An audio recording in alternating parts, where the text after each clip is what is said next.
So there's a question that comes back very often within my entrepreneurs group. It's, what's the best strategy for me, Emilie, and for my business? But I always say there's not only one strategy that could work for your business. There are so many. Actually, you could have a website. You could have a Google My Business. You could have socials and delivering content on them. You could have online partnerships, emailing, and so on. So it's not only about the best strategy for yourself. It's about what you feel comfortable with.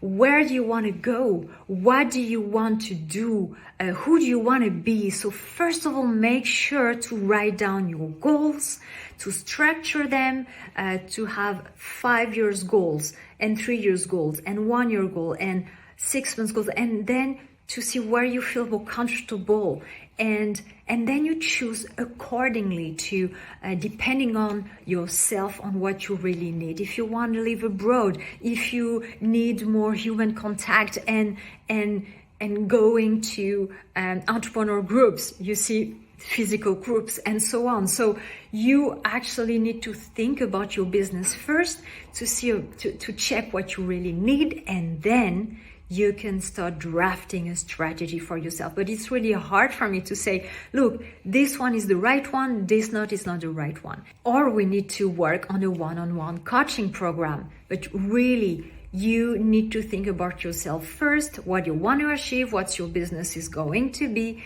and draft the basics of your business, your foundations, and so on. And then you choose what's the right thing for you. You need to feel comfortable with your communication channels. I don't believe you need to force yourself to actually bring business and get business out of it. I think it's important to show out there that you are just happy with what you do, and we can feel it. So once you have done your homework, your foundations, and you know what's the dream of your client, what's your purpose for your client and yourself, what's your mission, what's your vision of the market, then you can start acquiring clients, which means you can start attracting leads and converting them into clients. So I want to be reassuring. I want to say that there are actually many ways to find clients.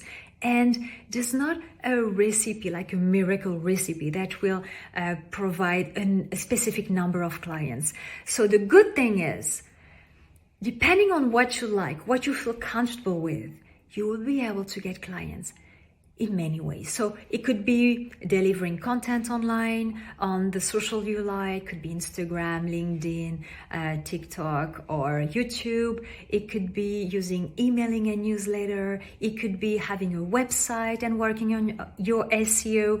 It could be online partnerships, being in touch with influencers and other collaborators, writing posts together and so on.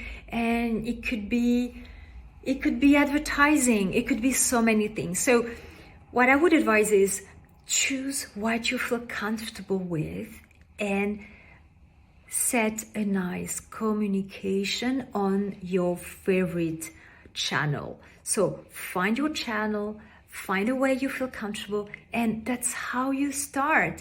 And although I don't believe in advertising only, I would recommend any of the others, you see. So having a website can bring leads, having an emailing strategy with newsletter associated with social can be very fruitful as well. So just, depend really on what you feel like. So let me know if there's one among them that you want me to cover, and tell me in the comments if you'd like me to cover one specific channel, and I'll be delighted to explain more. But honestly, there are so many ways, and if you don't feel social is for you, you don't need to be on socials. I know there's a lot of people that feel so bad on socials that you actually don't need to. And business has not started since socials. So there are so many other ways.